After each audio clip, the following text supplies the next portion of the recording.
Nellore parliament స్థానానికి, అదేవిధంగా Nellore parliament పరిధిలో ఉన్న అసెంబ్లీ స్థానంలో ఎవరెవరు గెలిపోతున్నారు అనేది ఒకసారి చూద్దాం.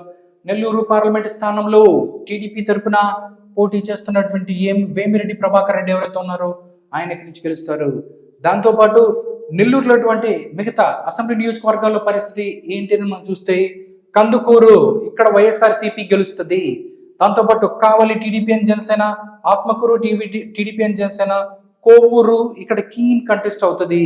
Nellore city TDP and Janasena, Nellore rural TDP and Janasena, Udayagiri మాత్రం వైఎస్ఆర్ కాంగ్రెస్ పార్టీ గెలుస్తుంది. టోటల్ గా నెల్లూరు పరిస్థితి, కందుకూరు అండ్ ఉదయగిరి మాత్రం వైఎస్ఆర్ కాంగ్రెస్ పార్టీ గెలుచుకుంటుంది. ఒకటి మాత్రం కీన్ కంటెస్ట్ ఉంది, అదే కోవూరు. అది పరిస్థితి. కావలి, ఆత్మకూర్, నెల్లూరు సిటీ, నెల్లూరు రూరల్ మొత్తం 4 స్థానాల పరిస్థితి అది.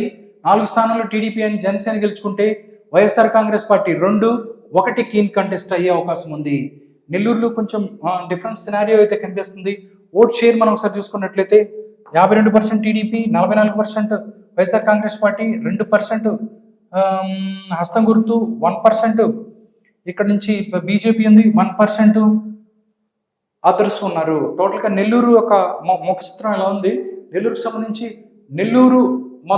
నెల్లూరు పార్లమెంట్ స్థానం టీడీపీ జనసేన గెలుచుకోబోతుండగా టోటల్ 7లో 4 స్థానాలని మాత్రం టీడీపీ జనసేన గెలుచుకుంటుంది. 2 స్థానాలు వైఎస్ఆర్ కాంగ్రెస్ పార్టీ గెలుచుకుంటుంది. 1 స్థానంలో కీన్ కంటెస్ట్ అయ్యే అవకాశం ఉంది.